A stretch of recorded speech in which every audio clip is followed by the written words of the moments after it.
안에 코끼리가 어슬렁거리면서 돌아다니고 있습니다. 그런데 다들 코끼리를 보려고 하지 않습니다. 열심히 교회에서 예배드리고 찬송 부르고 봉사하고 활동하는데 교회 안에 있는 저 코끼리 못 본 척하고 다 살고 있습니다. 왜 그럴까요? 영어에 Elephant in the room이라는 그런 관용어가 있습니다. 방 안에 코끼리가 있다는 뜻이죠. 자, 저 그림을 보시면은요, 방 안에 코끼리가 있는데 사람들이 코끼리가 있다는 사실을 인정하지 않습니다. 그 조그만 방에 코끼리가 있으니 얼마나 눈에 잘 띄겠어요. 근데 모른 척합니다. 코끼리가 내 눈 앞으로 와도 얼른 고개를 돌리고 다른 데를 쳐다봅니다. 이상하죠? 왜 이런 모습이 나타날까요? 코끼리가 보이면 빨리 놀라서 깜짝 놀라서 그것을 빨리 치워버려야 되는데 모른 척하는 것입니다. 왜 그럴까요? 이 코끼리는 방 안에 있는 모든 사람들의 불편한 진실이기 때문에 그렇습니다. 코끼리가 있다는 사실은 아는데 참 그걸 고백하고 저게 진짜 코끼리가 있다라는 것을 내가 인정한 마음이 불편한 것입니다. 그래서 다들 눈을 감고 모른 척하면서 삽니다.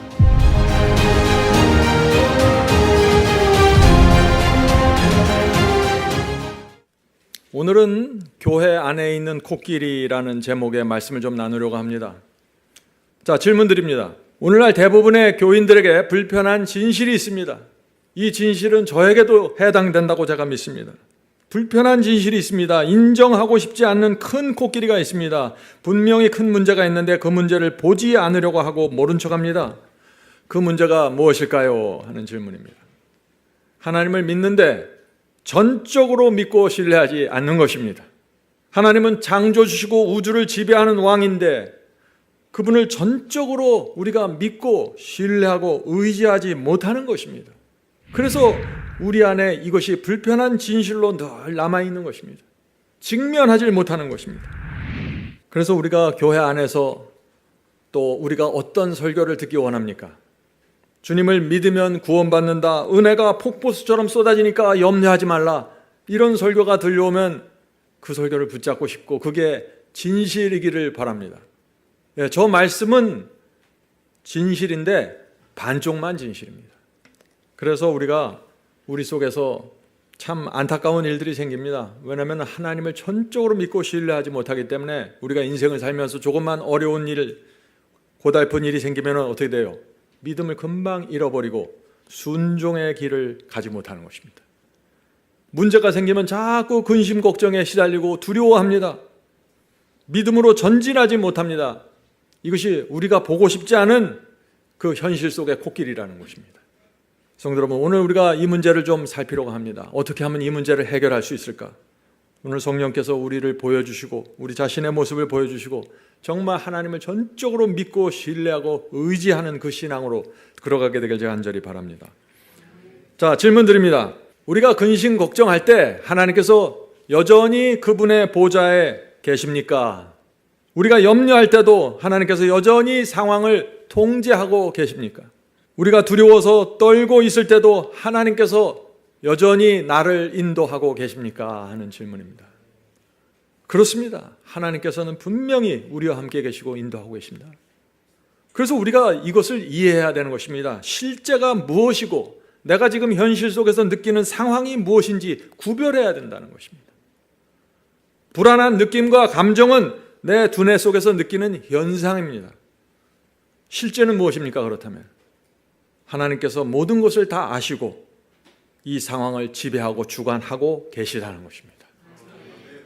성도 여러분, 그래서 우리가 내 느낌, 내 감정을 믿지 않고 무엇을 믿어야 돼요? 하나님을 믿어야 되는 것입니다. 그래야만 이 두려움 없이 순종의 길을 계속해서 갈 수 있다 하는 것이죠. 우주를 유지시키는 원칙이 있습니다.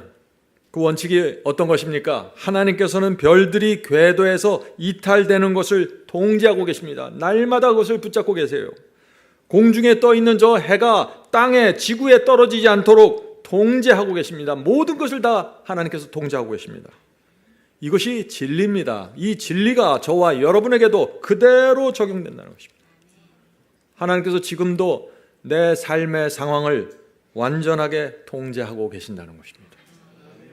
하나님께서는 우리를 구원하기 위해서 그 방향으로 상황을 통제한다는 것입니다. 그래서 어떤 때는 우리 마음에 기쁨을 허락하시지만 어떤 때는 우리에게 고난도 허락하시는 것입니다. 통제입니다, 그것이. 이 고난의 강도와 시련의 강도를 옆에서 지켜보면서 조절하고 통제하십니다. 왜 그렇게 하실까요? 우리가 전적으로 하나님을 믿고 신뢰하는 그 믿음을 배우게 하기 위해서 모든 것을 통제하고 지배하고 컨트롤하신다는 것입니다. 성도 여러분, 하나님께서 모든 것을 컨트롤하면서 모든 것이 합력해서 선을 이루는 방향으로 지금 지배하고 계십니다. 이것을 믿으면 어떻게 될까요? 우리 마음에 근심, 걱정이 사라지게 되는 것입니다. 오늘 우리가 이 문제를 좀 집중해서 살펴보려고 합니다. 굉장히 중요한 주제입니다. 자, 질문 드리죠. 비행기 조종사를 훈련시킬 때 가장 마지막으로 하는 최고도의 훈련이 무엇일까요? 하는 질문입니다. 마지막 훈련은 야간 비행입니다. 그리스도인의 삶에서도 마지막 훈련은 야간 비행입니다.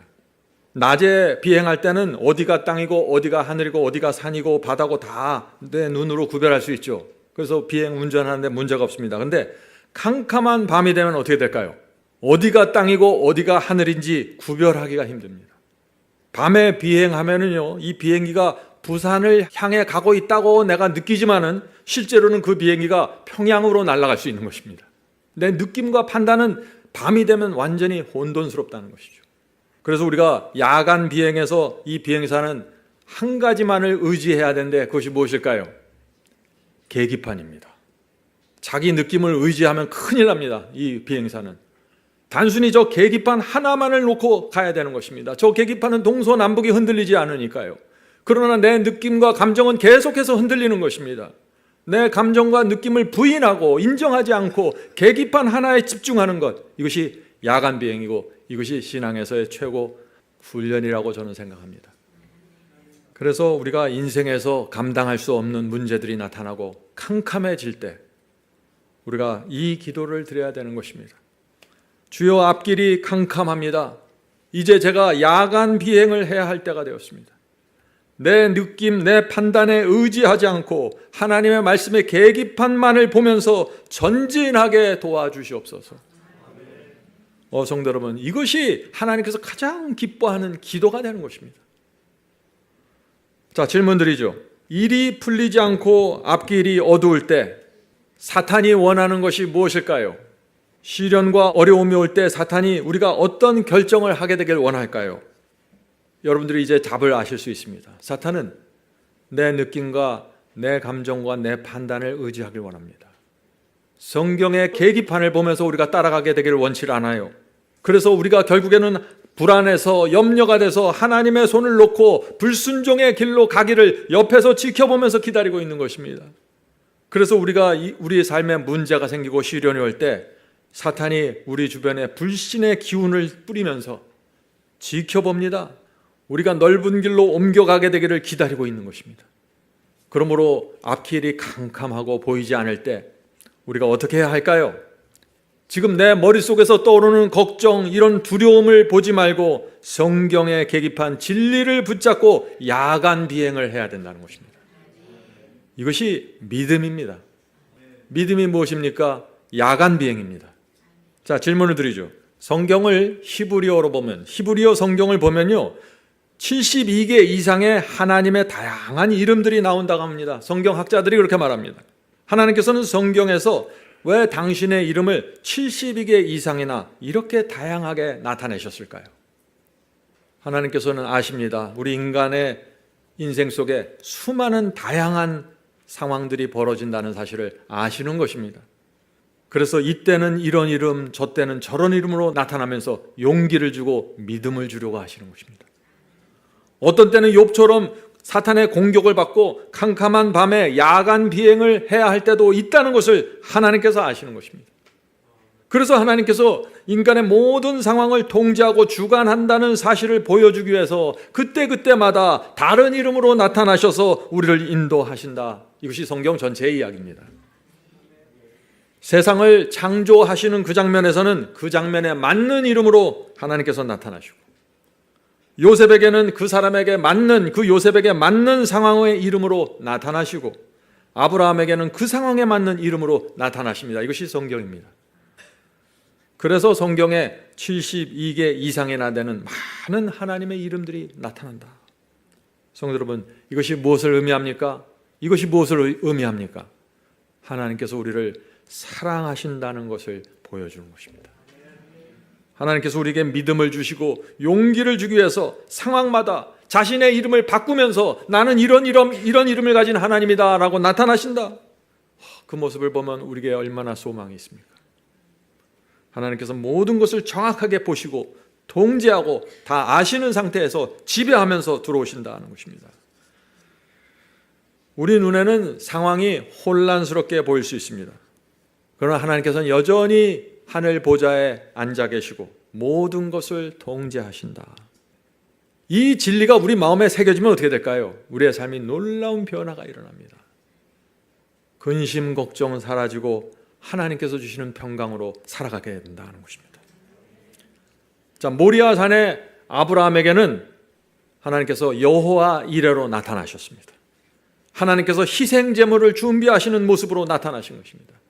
히스기야 왕에는 병자에게, 히스기야 왕 같은 이 병자들에게는 여호와 라파로 나타나셨어요. 치료하는 하나님을 보여주시는 것입니다. 전쟁이 일어나는 그 장면에서는 하나님께서 여호와 니시라는 이름으로 나타나셔서 승리로 인도하시는 것입니다.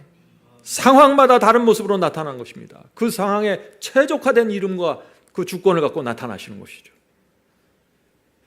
성도 여러분, 지금도 마찬가지입니다. 우리가 정한 상황에 맞게 그 이름을 갖고 저와 여러분에게 다가오신다는 것입니다. 나를 믿고 따르라, 나를 믿고 기다려라, 나를 믿고 의지하고 전진하라, 이렇게 오시는 것입니다. 그래서 그 하나님의 이름을 붙잡고 기도하면은 근심 걱정이 사라지고 순종의 길을 계속해서 걸어가게 된다는 것입니다. 자, 우리 이제 잠시 그 예화를 좀 살펴보겠습니다. 하나님께서는 엘로힘이란 이름으로 나타나십니다. 이사야 40장 28절 29절입니다. 이사야 40장 28, 29. 너는 알지 못하였느냐, 듣지 못하였느냐, 영원하신 하나님 여호와. 이때 여호와가 엘로힘이라는 히브리어로 나옵니다. 영원하신 하나님 여호와 엘로힘이 땅끝까지 창조하신 자는. 자, 엘로힘이 무슨 뜻입니까? 땅끝까지 창조하신 자입니다. 이사야에서는 지금 땅끝까지 창조하는 창조주의 이름을 갖고 나타나신 것입니다. 피곤치 아니하시며 곤비치 아니하시며 명철이 한이 없으시며 피곤한 자에게는 능력을 주시며 무능한 자에게는 힘을 더하시나니. 성도 여러분, 이 땅끝까지 창조하신 엘로힘 하나님을 믿으십니까? 이것을 믿으면 우리 마음에 근심이 사라지고 걱정이 물러가게 된다는 것입니다. 걱정과 두려움이 밀려올 때 엘로힘 하나님 찾으십시오. 우주를 만드신 그 창조주 하나님을 붙잡으십시오. 그것이 믿음입니다. 이 믿음으로 하나님을 붙잡을 때 걱정, 근심 사라지고 평강이 밀려온다 하는 것입니다. 단순한 것입니다. 성도 여러분, 이 원칙을 꼭 잊지 마십시오. 여러분 두뇌 속에서 떠오르는 두려움과 염려는 그냥 호르몬입니다. 호르몬 작용이에요. 믿음은 무엇이냐? 창조주 하나님을 붙잡는 것입니다. 내 머릿속에서 어떤 호르몬이 올라오고 어떤 전기작용이 일어나는가 중요하지 않습니다. 하나님을 믿음으로 붙잡으면 다 끝나는 것입니다. 호르몬을 지배하시는 하나님으로 나타나시는 것입니다. 하나님께서는 아브라함의 후처 하갈에게도 나타나셨습니다. 하갈이 깊은 고민에 있을 때 하갈이 너무나 힘들어서 집을 뛰쳐나갔습니다. 정처 없이 방황하고 있는데 하나님께서 하갈을 찾아오십니다. 하갈에게 어떤 이름으로 오셨을까요? 엘로이, 하나님으로 오셨습니다. 엘로이, 뭡니까? 나를 살피시는 하나님. 하갈은 여종입니다. 노예였습니다. 하나님을 바라볼 수 없는 그런 처지에 있는 여인이었습니다. 그런데 하나님께서 엘로이, 나를 살피시는 하나님으로 하갈 앞에 나타나신 것입니다. 성도 여러분, 그 하나님을 붙잡으면 다시 회복되고 일어설 수 있다 하는 것입니다. 이것이 뭐예요? 이것을 믿음이라고 하는 것입니다. 다윗이 고민 속에서 도망할 때 하나님께서 또 색다른 이름을 갖고 찾아오십니다. 어떤 이름입니까? 엘쉐다이입니다. 엘쉐다이 무슨 뜻인가요? 전능하신 하나님, 모든 상황을 다스리는 하나님이십니다.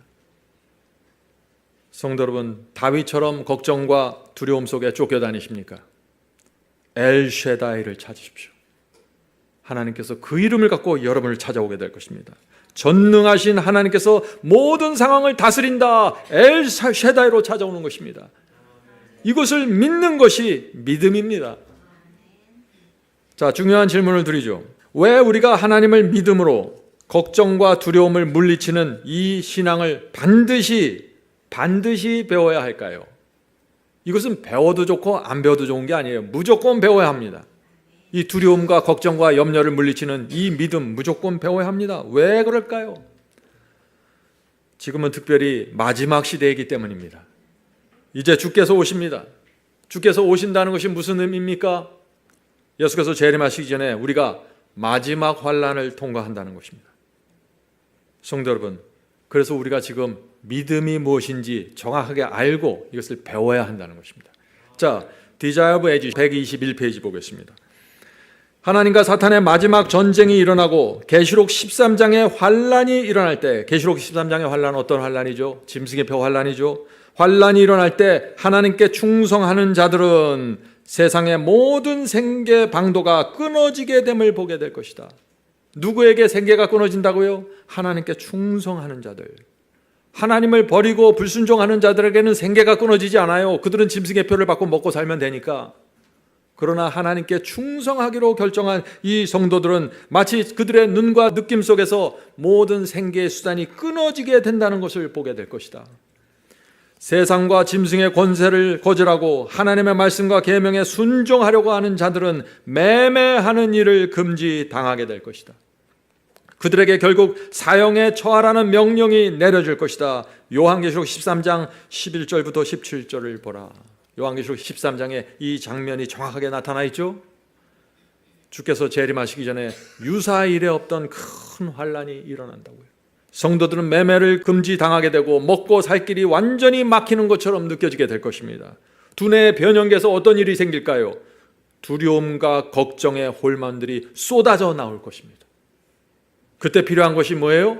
이때 필요한 것이 뭡니까? 믿음의 야간 비행입니다. 야간 비행입니다. 전능하신 하나님을 붙잡고 한 걸음 한 걸음 나가는 것입니다. 내 두뇌 속에서는 두려움이 있고 근심이 있고 걱정이 압도돼서 밀려옵니다. 그러나 성경의 하나님을 붙잡고 통과하는 것입니다. 성도 여러분, 그래서 가면 갈수록 이 믿음의 야간 비행에 익숙한 성도들이 승리하게 될 것입니다. 그래서 우리가 이것을 조금씩 날마다 배워가야 하는 것입니다. 성도 여러분, 한 가지 제가 말씀드리고 싶은 것은 이 믿음과 예언은 분리된 것이 아니라는 것입니다. 믿음 따로 예언 따로가 아닙니다. 우리의 믿음은 마지막 예언이 성취되고 핍박이 올 때 승리할 수 있는 그 믿음으로 가야 되는 것입니다.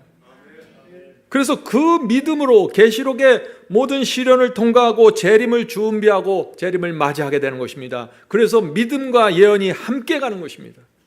오늘 많은 기독교인들의 문제가 뭡니까? 믿음 따로 예언 따로입니다. 예언을 공부할 때는 마지막 환란을 배우고 주께서 재림하시는 그 어려운 상황을 다 이해하고 깨닫습니다. 그런데 믿음은 믿기만 하면 된다로 가는 것입니다. 은혜가 있으니 염려하지 마라. 이쪽으로 가버리는 것이에요. 믿음 따로 예언 따로. 그래서 예언이 성취할 때 다 무너지는 것입니다. 성도 여러분, 다니엘서와 요한계시록의 예언을 보십시오. 예언이 성취되는 그 장면마다 그 시대마다 거의 모든 사람들이 다 무너졌습니다. 왜요? 그 예언을 성취하는데 그 자리에 있을 만한 믿음이 준비되지 않았기 때문이죠. 지금부터 믿음을 연습합시다. 눈에 보이는 상황에 끌려다니지 않고 하나님을 붙잡는 이 믿음을 배워야 합니다. 자, Desire of Ages 121페이지입니다. 마지막 환란이 올 때 하나님께 순종하는 자들에게 놀라운 약속이 주어져 있다. 눈에는 두려움과 공포가 밀려옵니다. 그런데 우리가 무엇을 붙잡는다고요? 하나님의 약속을 붙잡고 가는 것입니다. 약속이 주어져 있다. 이사야 33장 16절. 그는 높은 곳에 거하리니 견고한 바위가 그 보장이 되며 그 양식은 공급되고 그 물은 끊치지 아니하리라. 하나님의 자녀들은 이 약속으로 말미암아 살 것이다. 땅이 기근으로 황폐할 때에도 그들에게 먹을 것이 공급될 것이다. 시편 37장 19절의 말씀처럼 저희는 환난 때에 부끄럽지 아니하며 기근의 날에도 풍족할 것이다. 하박국은 곤고함의 시대를 바라보면서 성도들이 가져야 할 믿음을 다음과 같이 나타냈다.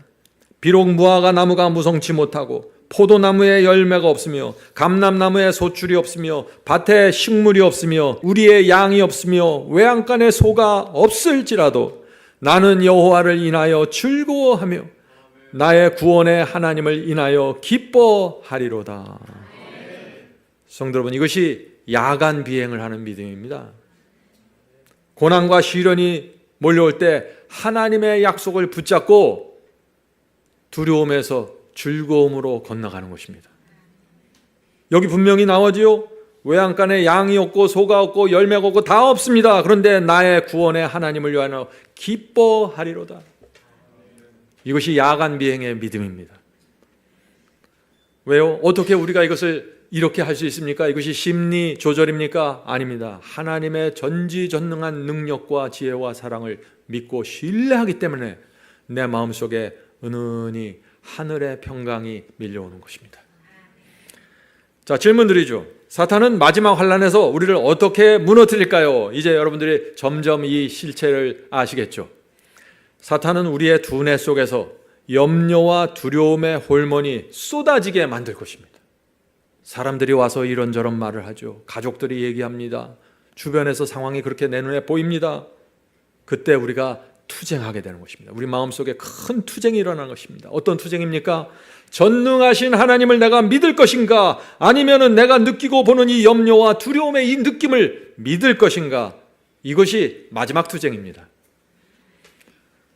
성도 여러분, 그래서 우리가 지금 우리 신앙 안에 코끼리가 있다는 사실을 인정해야 하는 것입니다. 빨리 코끼리를 치워버려야 합니다. 나에게 하나님을 전적으로 믿고 신뢰하는 이 믿음이 부족하다. 이것을 인정해야 하는 것입니다. 그래야만 하나님께서 주고자 하는 그 믿음을 배우게 되고 기도하게 되는 것입니다. 주여, 저에게 전능하신 하나님을 믿는 믿음이 없습니다. 믿음을 주시옵소서. 이렇게 간절히 나가야 되는 것입니다. 하나님께서는 72개 이상의 이름으로 오셔서 인도하시고 보살피시는데 저에게 이 하나님을 신뢰하는 믿음이 없습니다. 믿음을 주시옵소서. 우주를 지배하시는 하나님을 믿고 살기 원합니다. 믿음을 주시옵소서. 이것이 참된 믿음입니다. 환난의 때를 위한 믿음이 있고 평상시 조용할 때 믿음의 차이가 있을 수 있죠. 나타나는 반응의 차이가 있을 수 있습니다. 상황이 다르니까요. 그러나 믿음의 본질은 똑같다는 것입니다. 하나님을 전적으로 믿고 신뢰하는 것입니다. 성도 여러분, 다시 말씀드립니다. 내가 머릿속으로 느끼는 감정과 느낌은 의미 없습니다. 아무것도 아닙니다. 두뇌 속에서 걱정과 염려의 호르몬이 쏟아져 나와도 의미가 없습니다. 그것은 실체가 아닙니다. 실체는 뭐예요? 하나님께서 여전히 우주의 왕으로 지배하시고 내 모든 것을 인도하신다는 것입니다. 이것이 팩트입니다. 이것이 팩트예요. 우리가 어떤 좌절을 느낄지라도 하나님께서 여전히 우리를 인도하고 계신다. 이것이 팩트입니다. 성도 여러분, 눈에 보이지 않고 느낌이 전혀 없을지라도 하나님이 눈에 보이지 않아도 하나님께서 나를 인도하십니다. 이렇게 믿으면 어떻게 돼요? 두려움이 사라지고 염려가 사라지고 내가 하나님께서 주시는 평강으로 들어가게 된다는 것입니다. 이 믿음을 우리가 꼭 배우게 되길 제가 간절히 바랍니다. 그래야만 우리가 이 땅에 살 때 자유와 평강으로 살 수 있게 되는 것입니다. 자, 질문 드리죠. 시련과 어려움이 올 때 우리가 어떻게 해야 할까요? 우리가 하나님을 신뢰하면서 말씀을 그대로 붙잡고 순종하면서 조용히 기다려야 합니다. 당황하지 말고 안절부절하지 말고 조용히 기다리는 것, 이것이 믿음입니다. 하나님의 역사가 반드시 이루어질 것이다. 모든 것이 합력해서 선을 이루실 것이다. 이것을 기대하면서 조용히 기다리는 것, 이것이 뭐예요? 이것이 믿음입니다. 만약 우리가 기다리지 못하고 인내하지 못하면 어떻게 됩니까? 불안해서 무너지기 시작합니다. 순종을 포기하게 됩니다. 쉬운 믿음을 찾아가게 됩니다. 성도 여러분, 잊지 마세요. 아브라함과 야곱을 인도하셨던 하나님께서 지금 저와 여러분을 인도하고 계십니다. 바울을 인도하신 하나님께서 지금 저와 여러분을 인도하고 계십니다. 이것을 믿으면 두려움이 사라지고 바울의 마음속에 있던 평강을 우리도 맛보게 된다 하는 것입니다. 자, 질문 드립니다. 애굽을 떠나온 이스라엘 백성이 왜 광야에서 수없이 죽고 가나안에 들어가지 못했습니까? 그들 속에 성소가 있었고 지성소 안에 하나님의 영광이 있었는데 왜 이스라엘의 수많은 사람들이 가나안에 들어가지 못했을까요? 하나님께서 이스라엘을 불러내서 광야를 지나 가나안으로 한 명도 빠짐없이 다 데려가길 원했습니다. 그런데 가나안에 들어가지 못했습니다. 왜 그럴까요? 그들 마음에 계속해서 근심, 염려가 생기고 두려움이 생기면서 거기에 압도되었기 때문입니다. 그들은 알았습니다. 자신들이 지금 약속의 땅, 젖과 꿀이 흐르는 그 아름다운 가나안을 향해 가고 있다는 사실을 다 알았어요. 모세가 얼마나 강하게 여러 번 설교했을까요? 그들에게. 우리가 가는 최종의 목적지는 가나안이다. 두려워하지 말라, 염려하지 말라. 그런데 그들이 눈으로 보고 듣는 현실은 많이 달랐다는 것입니다. 낮에는 뜨거운 태양을 견뎌야 됐고 밤에는 추위를 견뎌야 됐습니다. 물이 부족했고 식량도 부족했습니다. 이스라엘 백성이 200만 명이 되는데 그들이 무엇을 먹고 무엇을 마실지 답이 없었습니다. 그들 현실 속에 답이 안 보였어요. 그래서 두렵고 무섭고 떨렸던 것입니다. 참 이상하죠? 지구를 창조하신 하나님, 우주를 만드신 하나님께서 그들 바로 곁에 계셨는데 그들은 새끼를 걱정하면서 살았던 것이에요. 오늘 무엇을 먹을까? 내일 옷을 입을 수 있을까? 걸어갈 수 있을까? 하나님을 전적으로 믿고 신뢰하는 믿음이 없었다는 것입니다. 그래서 성경은 믿음으로 구원받는다는 것입니다. 믿음으로 의롭게 된다는 것이 바로 이런 말씀이에요. 믿음이 없으면 우리 마음이 계속 시달립니다. 근심, 걱정, 염려, 두려움으로 계속 시달리기 때문에 주님을 따라서 그 말씀을 따라서 순종해서 갈 수가 없는 것이에요. 그래서 믿음으로 구원받는다. 믿음으로 가나안 간다. 믿음으로 하늘 본향 간다. 이렇게 말하는 것입니다. 성경이. 자, 질문 드리죠. 하나님께서 우리에게 힘과 은혜를 하루하루 공급하십니까? 아니면 1년에 한 번씩 공급하십니까? 하루하루 공급하십니다. 그러니까 하루하루 받을 것을 기대하시면서 아침에 말씀을 보고 기도하셔야 된다는 것이죠. 근데 우리는 어떻게 합니까? 많은 사람들이 내일을 걱정하고 미래를 걱정합니다. 하나님께서는 하루하루 공급해 주시는데 우리는 하루를 보지 않고 내일을 보고 미래를 보면서 계속해서 걱정에 시달리는 것입니다. 하루하루 말씀을 주면서 우리를 인도하십니다. 하루하루 주님을 따라가는 이 신앙을 배워야 합니다. 그런데 우리는 미래를 보면서 걱정하고 미래를 보면서 씨름합니다. 걱정 극심에서 빠져나올 일이 없는 것입니다. 그래서 한은태 목사님이 이렇게 말했습니다. 내가 70년을 살면서 했던 대부분의 걱정들은 생기지 않을 일들을 미리 당겨서 한 걱정이었습니다. 미래에 나타날 일들을 미리 당겨와서 다음 주에 무슨 일이 생길 텐데 6개월 후에 무슨 일이 생길 텐데 하면서 계속해서 걱정하는 것입니다. 하나님께서는 오늘 하루하루 인도하고 계시는데 이래서 무너진다 하는 것입니다. 성도 여러분, 주께서 우리를 인도하시는 방법을 정확하게 보아야 합니다.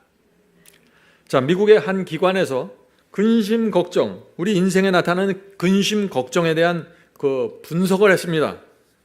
그래서 그들이 분석한 결과가 이렇게 나왔습니다. 모든 근심, 걱정은 40%, 30%, 22%, 4% 이렇게 4개로 나눠진다고 했습니다. 자, 첫째, 실제로 일어나지 않는 일에 대한 걱정이 40%입니다. 실제로 일어나지 않아요. 근데 자꾸 그걸 걱정하는 것이에요. 둘째, 지나간 일들에 대한 걱정이 30%입니다. 이미 지나갔어요, 과거에. 그런데 자꾸 돌아보면서 그때 이랬으면 좋았을 텐데 하면서 자꾸 스트레스를 받고 염려하고 무너지는 것입니다. 셋째, 별로 중요하지 않고 죽고 사는 일도 아닌데 걱정을 합니다. 이것이 몇 프로예요? 이것이 22%라고 그러는 것입니다. 넷째, 내 힘으로는 도무지 해결할 수 없는 이 일을 걱정하는 거예요. 내가 아무리 노력해도 이건 안 돼요. 그런데 계속 그것을 붙잡고 있어요. 그건 뭐예요? 그게 몇 %예요? 그것이 4%예요. 결국 무슨 뜻입니까, 이것이? 우리가 하는 전체 걱정의 96%는 실제로 일어나지 않고 지나간 일이고 중요하지 않다는 것입니다. 죽고 사는 일이 아니에요. 96%는 하지 않아도 될 걱정들이에요. 진짜 염려할 것은 4%밖에 안 되는데 그것도 염려한다고 달라지지 않는다는 것입니다. 왜요? 그것은 내 능력과 힘의 한계를 넘어서 있는 일이기 때문에 말이죠. 성도 여러분, 그래서 우리가 오늘 결론을 내려야 되는 것입니다. 무슨 결론이요? 근심 걱정해도 아무 소용없다. 근심 걱정해도 달라질 건 아무것도 없다. 그냥 우리의 삶을 망가뜨리고 스트레스를 주고 염려 호르몬을 뿌리게 하고 인생의 활력을 뺏어가고 아무 유익이 없다. 그 결론을 갖고 살아야 된다는 것입니다. 지난 제 삶을 되돌아볼 때 저도 근심 걱정을 많이 했던 것 같습니다. 자녀 걱정, 먹고 사는 걱정, 교회 걱정, 잠도 안 옵니다. 어떤 때는. 근데 지금 생각해보면 다 부질없는 걱정이었어요. 왜 내가 그때 그렇게 그걸 갖고 안달복달했을까? 차라리 그 상황에서 내가 하나님께 영광 돌리고 주님의 말씀을 붙잡고 전진했다라면 하나님의 마음에 천사들이 얼마나 기뻐했을까? 마귀가 좋아했던 걱정만 한 거예요. 제가 걱정했던 대부분의 것들이 실제로 일어나지 않았고 또 걱정을 했지만 별다른 해결책도 없었어요. 성도 여러분, 이 근심 걱정하는 것은 술을 마시는 것과 같다라고 어떤 목사님이 얘기했습니다. 그럼 뭐예요? 스트레스 받고 걱정이 잔뜩 있으면 많은 사람들이 술을 먹잖아요. 그거 좀 풀어보겠다고. 근데 해결이 됩니까? 그게 풀려집니까? 아니요. 다음 날 일어나면 어떻게 돼요? 머리 아프고 피곤하고. 염려도 마찬가지입니다. 염려 계속 해갖고 인성 쓴다고 달라질 거 하나도 없다는 것입니다. 몸 망가지고 마음 망가지고 백해무익, 절망과 낙담만 올 뿐입니다. 하나님의 손을 놓고 불순종의 길을 갈 뿐입니다. 사탄이 좋아하는 게 뭐예요? 우리가 걱정하는 것입니다. 하나님께서 바로 계신데 걱정하는 거예요. 바로 그 모습을 사탄이 온 우주 앞에 보여주면서 이 사람이 하나님을 믿는다고 하면서 정말 믿는 게 맞는가? 하나님이 옆에 계시는데 계속 걱정하고 있다. 이 사람이 정말 구원받기에 합당한 사람인가? 이렇게 하늘을 향해서 외치는 것입니다, 사탄이. 잠언서 15장 13절 보겠습니다. 마음의 즐거움은 얼굴을 빛나게 하여도 마음의 근심은 심령을 상하게 하느니라. 얼굴이 빛나는 그런 얼굴을 하고 싶으세요? 하나님을 믿고 즐거움을 누리십시오. 근심이 있으면 안 돼요. 근심이 순간순간 올 수 있습니다. 그러나 근심이 내 속에서 뿌리를 내리면 안 되는 것입니다. 근심하면 어떻게 됩니까? 얼굴빛이 죽고 눈이 축 처집니다. 생기가 없습니다. 우리 몸과 마음이 해를 입고 상하게 됩니다. 백해무익입니다. 자, 근심과 염려가 그렇다면 밀려올 때 우리의 두뇌에 변연계가 있기 때문에 근심 걱정이 전혀 안 일어나는 사람은 없어요. 그건 로봇이지. 그런 사람은 없어요. 그러면 근심 염려가 우리의 두뇌 속에서 올라올 때 어떻게 해야 되냐? 실제적인 우리 믿음이 신앙이 무엇인가? 우리가 이것을 배워야 되겠죠. 찬미를 조용히 부르십시오. 찬송은 우리의 기도입니다. 이런 찬송을 부르세요. 매일 매 순간을 사랑할 때 시련 속에 힘이 있다네. 우리 하나님의 말씀 믿어 걱정 근심 하나도 없네. 한량 없는 주의 자비하심 우리를 인도하여 주시네. 슬픔 있는 곳에 기쁨 주며 고통 중에 평화 주시네. 매일 주님 나의 곁에 계셔 순간마다 자비 베푸네. 나의 모든 염려 제하시고 새 힘 내게 허락하시네. 나의 보배로운 자녀들을 몸소 보호하여 주시며 끝날까지 함께하여 주실 것을 주님 친히 약속하셨네. 주님, 내가 시련 당할 때 주의 약속 믿게 하소서. 하나님의 말씀 의지하여 위로 얻게 하여 주소서. 주여 어려운 일 당할 때 주의 귀한 손길 펴시사 하루하루 도와 주옵소서 천국문에 이를 때까지. 성도 여러분, 진리를 이해하고 어떤 교리와 해석을 이해하는 것도 중요한데 그것보다 더 크고 중요한 것은 사상이 박히는 것입니다. 그 사상이 뭐예요? 이 지금 제가 읽어드린 이런 찬송의 가사가 사상입니다. 하나님을 어떻게 믿고 따를지 이 사상이 우리 마음에 박혀야 되는 것입니다. 그래야 이 변연계에서 두려움과 걱정과 이런 것들 염려가 올라올 때 이 사상이, 이 찬송가의 사상이, 이 내용이 우리를 지배하고 하나님께로 인도하는 것입니다. 자, 질문 드리죠. 우리는 내일과 미래를 위해서 준비해야 될 때가 있는데 어떻게 오늘 하루만 생각하면서 살 수 있습니까? 제가 오래전에 이 질문을 누구에게 한 것 같아요. 아니, 앞으로 생각도 해야지 어떻게 맨날 앞일만 보고 사냐. 그렇죠?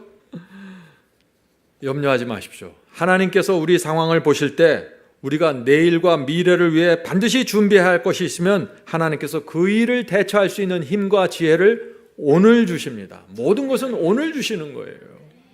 오늘 그것을 알려주시고 내가 서서히 준비할 수 있게 하신다.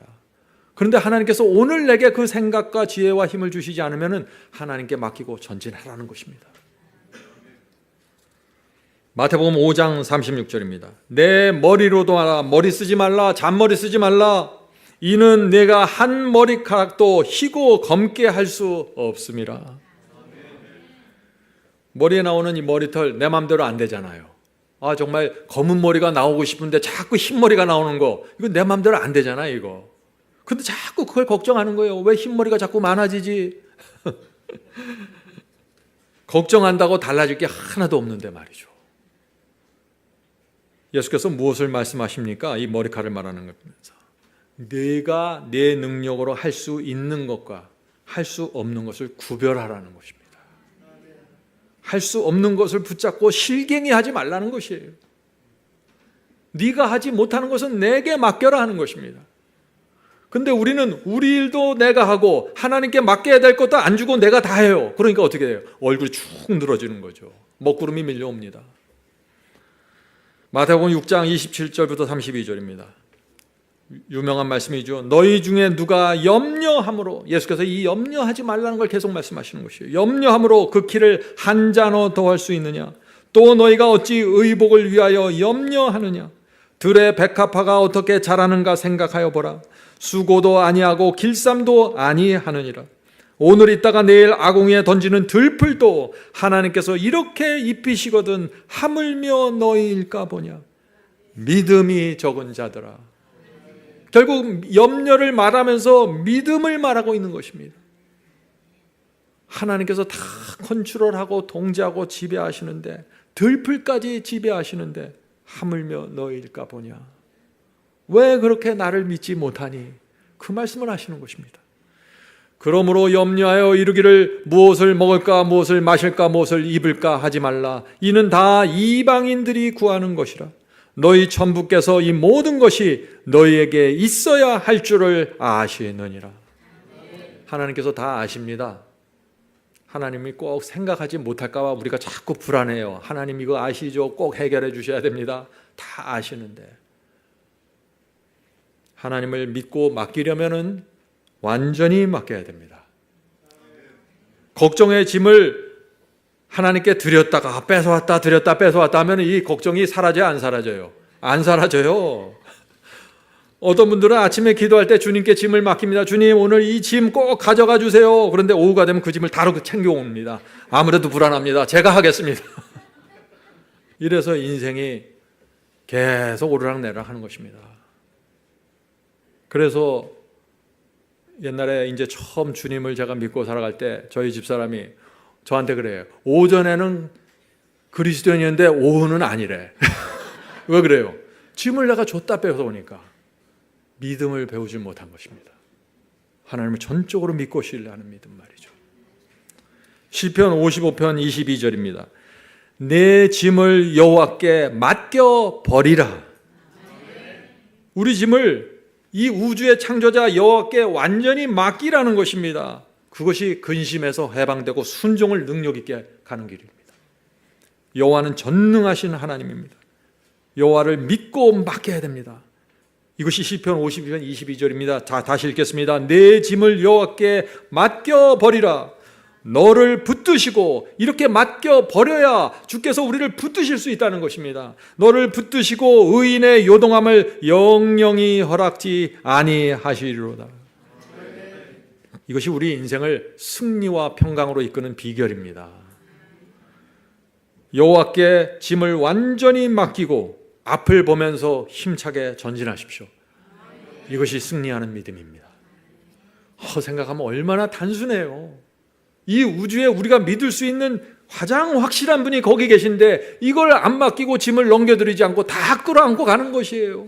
하나님 왜 나를 이렇게 만드시나요? 왜 이렇게 캄캄합니까? 하면서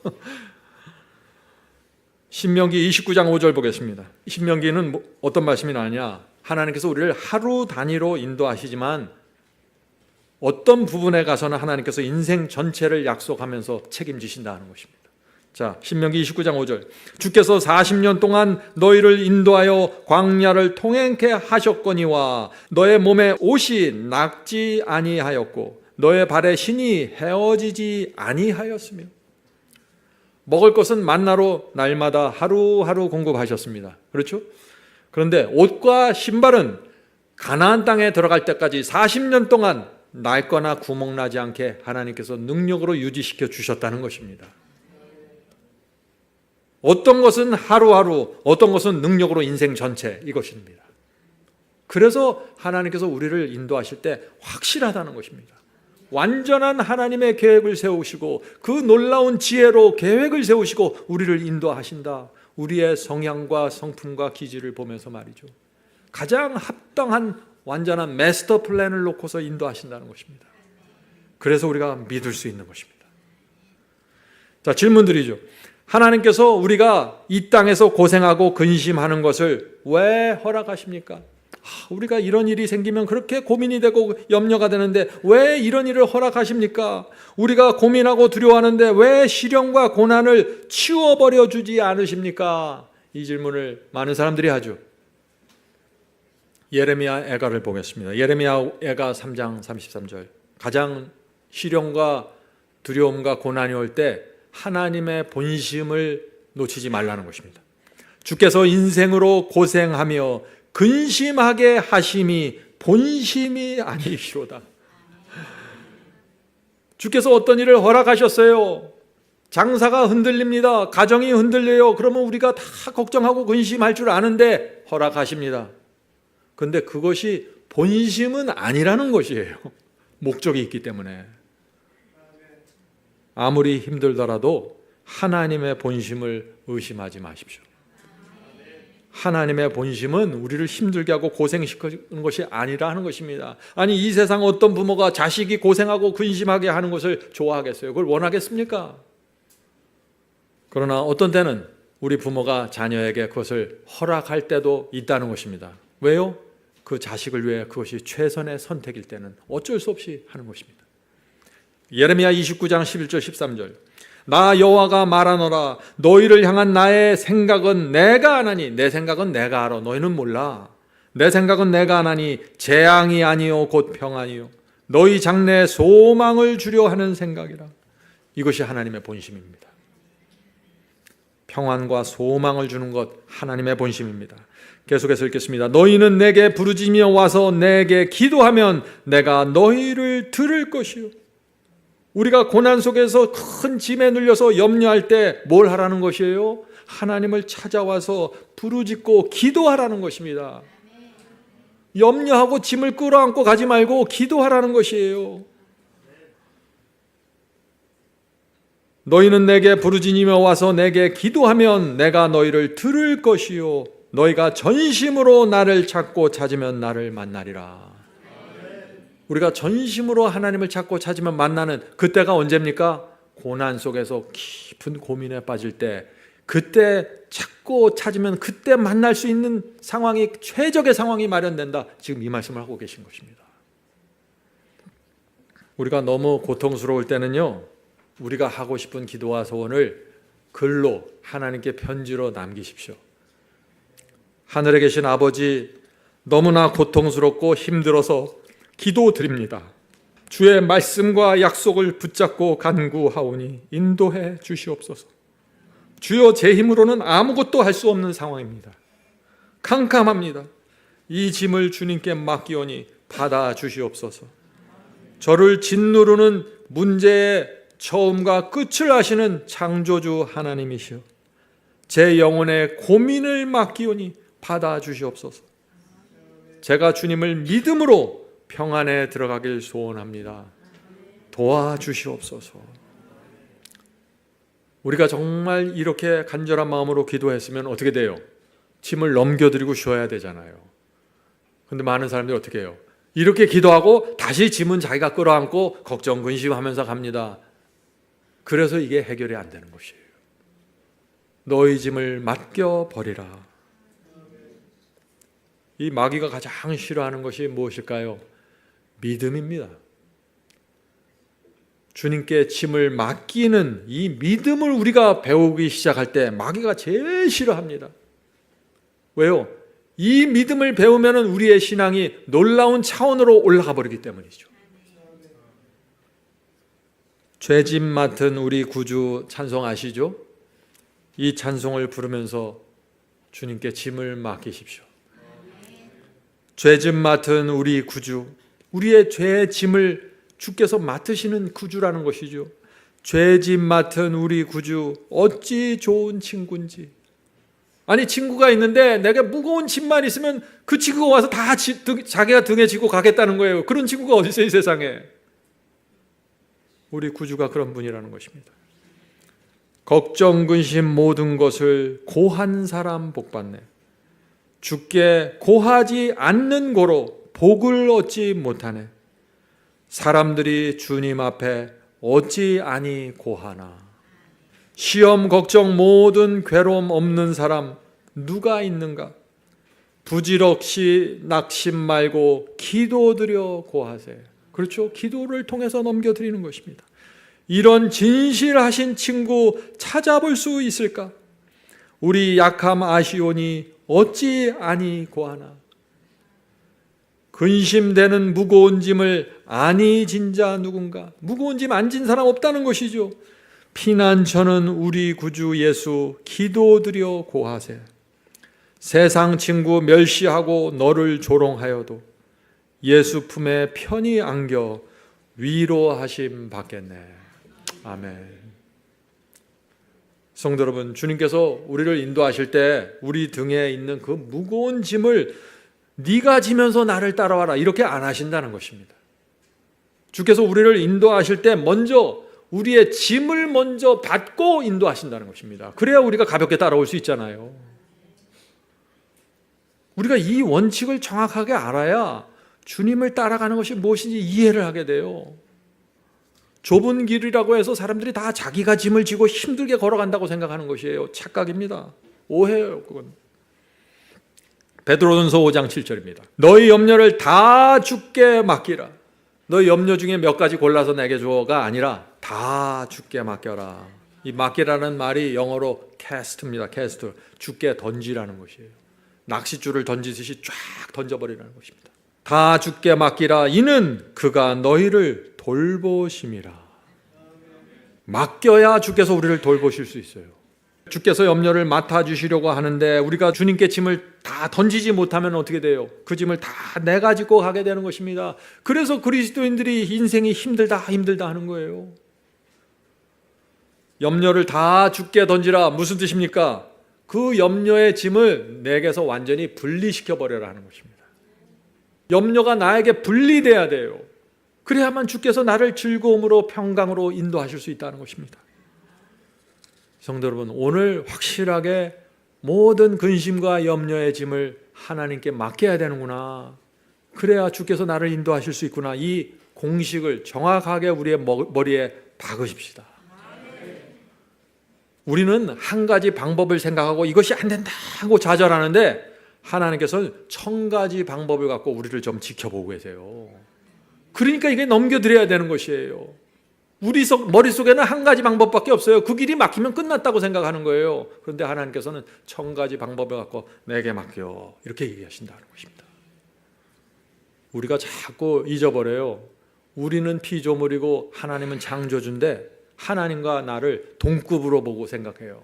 내가 이렇게 힘든데 뭐 하나님께서 어떻게 하겠어요? 이거 방법이 없는데. 안 맡기는 거죠. 그러니까 우리가 하나님께 짐을 맡기지 않고 붙드는 순간 걱정, 근심의 쓰나미가 우리를 덮칩니다. 그래서 많은 사람들이 근심, 걱정만 있으면 어떻게 돼요? 축 처지는 거예요. 전능하신 여호와께 짐을 맡기십시오. 우리가 걱정을 붙들고 살면 어떤 문제가 생겨요? 눈이 가려워지고 영적으로 장님이 되어버립니다. 그래서 하나님의 섭리가 이루어지고 하나님께서 나를 인도하시는 그 모습을 보지 못하고 느끼지도 못하게 돼요. 눈이 막혀버렸기 때문에. 그래서 근심, 걱정이 올 때 빨리 주님께 나가 무릎을 꿇고 기도하라는 것입니다. 그래서 우리가 오늘 찬송가 가사가 다 그 내용 아니에요? 주께 어찌 맡기지 않나, 고백하지 않나. 우리가 주께 나가서 고난 속에서 정말 울면서 기도할 때 주께서 그분의 목적을 이루시는 것입니다. 어떻게 이루세요? 그 영혼을 내게 더 가까이 인도하십니다. 그리고 하나님의 뜻을 이루어지겠다는 마음의 평안을 주시는 것입니다. 그리고 우리가 두려움에 떨면서 고민하면서 주님께 나가 기도할 때 그때 우리의 믿음이 성장하는 것입니다. 그때 야간 비행을 조금씩 배우게 되는 것입니다. 자, 이제 말씀을 마칩니다. 사탄은 걱정과 두려움을 이것으로 온 세상을 덮어버렸어요. 그래갖고 이 걱정과 두려움의 안개에서 완전히 벗어난 사람이 단 한 사람도 없습니다. 다 이 속에 들어가서 살게 돼 있어요. 그래서 모든 사람은 걱정거리가 있고 걱정을 하면서 사는 것이 당연하다 이렇게 생각하는 것이에요. 잘못되었다는 것입니다. 하나님께서는 걱정을 내게 맡기고 믿음으로 전진하라 이걸 말씀하시는 거예요. 걱정과 믿음 이 두 가지 단어는요 함께 갈 수 없는 단어입니다. 어떻게 걱정하면서 믿을 수 있고 어떻게 믿으면서 또 걱정할 수 있어요? 이건 함께 할 수 있는 게 아니에요. 근데 사람들은 자꾸 믿음과 걱정 이 두 개를 양손에 붙잡고 가려고 해요. 이래서 무너지는 것입니다. 성도 여러분, 하나님께서는 절대 우리를 실망시키지 않으십니다. 왜요? 하나님께서는 창조주시고 그분은 실제로 존재하기 때문입니다. 하나님은 허상이 아니에요. 허상은 우리 눈에 보이는 이 모든 것이 허상입니다. 이 건물이 허상이에요. 자동차들이 허상입니다. 다 없어질 것들이에요. 남는 것은 하나님과 그분의 말씀입니다. 그것이 실체예요. 성도 여러분, 그래서 걱정이 올 때 어떻게 해야 돼요? 걱정 너머를 봐야 되는 것입니다. 염려와 두려움이 올 때 그 너머를 봐야 돼요. 그 너머에 뭐가 있어요? 그 너머에 예수께서 오시는 것이 보이는 것입니다. 재림을 보면서 가는 것입니다. 마지막 그 주께서 오시는 그날을 보면서 희망을 갖고 소망을 갖고 전진하는 것입니다. 이것이 그리스도의 신앙입니다. 자, 이제 6가지를 제가 말씀드릴 때 우리 다 함께 읽었으면 좋겠습니다. 첫째, 하나님은 어떤 상황에서도 완전한 통제권을 갖고 계신다는 사실을 기억하라. 자, 내 느낌이나 감정은 의미 없다는 것입니다. 하나님께서 우리를 인도하시는 것입니다. 둘째, 걱정으로 마음이 무거울 때 하나님께서 하루하루 필요한 것을 공급하시고 하루하루 인도하신다는 사실을 기억하라. 셋째, 걱정이 나를 사로잡으려고 할 때 주님께 나가 무릎 꿇어야 한다. 성도 여러분, 주님께 나가 은혜를 구하고 인도하심을 구하고 힘을 구하십시오. 주께서 인도하십니다. 이때 믿음이 성장합니다. 이때 야간 비행을 배우는 순간입니다. 야간 비행을 배워야 돼요. 이때. 넷째, 사탄의 목적은 근심 걱정을 통해서 우리가 하나님의 손을 놓게 만드는 것입니다. 어떤 상황에서도 하나님을 붙잡고 순종하십시오. 순종을 버리면 안 됩니다. 다섯째, 근심 걱정이 밀려올 때 인생의 우선순위가 무엇인지 깊이 묵상하십시오. 내 인생에 가장 중요한 것이 무엇인가? 내 인생에 가장 중요한 것이 친구인가, 사업인가, 돈인가? 묵상하라는 것입니다. 하나님이 가장 높다는 것입니다. 최우선순위예요. 여섯째, 믿음의 야간 비행을 배우십시오. 성도 여러분, 이제 오늘 우리가 주 앞에 새롭게 나가 우리의 짐을 다 맡기고 믿음으로 나가는 것을, 그 야간 비행의 훈련을 오늘부터 시작하게 되길 제가 간절히 바랍니다.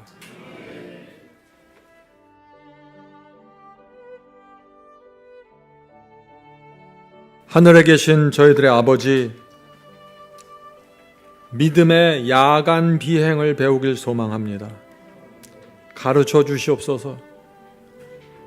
하나님의 능력과 사랑을 저희가 신뢰하게 인도하여 주시옵소서. 우리가 한 가지 방법을 놓고 고민할 때 주께서 100가지, 1000가지 방법을 갖고 역사하신다는 사실을 잊지 않도록 붙잡아 주시옵소서. 주님께 짐을 완전히 맡기고 주께서 주시는 평안을 얻는 그 믿음을 받길 원하오니 가르쳐 주시옵소서. 하늘에 계신 아버지, 두려움과 걱정의 안개가 우리 마음을 덮을 때 주께서 여전히 우리를 돌보시고 주께서 우리가 하는 이 걱정의 짐보다 훨씬 더 위대한 분이라는 사실을 기억하게 도와주시옵소서. 우리가 걱정의 짐에 눌려 있을 때 언제든지 주님께 나가 기도할 수 있다는 사실을 깨닫게 해 주시옵소서. 하나님의 약속과 말씀을 붙잡고 모든 걱정을 버리는, 주께 맡기는 그 믿음의 훈련을 시작해 해 주시옵소서. 주여, 주님께 짐을 맡겼을 때 느끼는 그 평강과 가벼움을 한 번이라도 느낄 수 있도록 도와주시옵소서.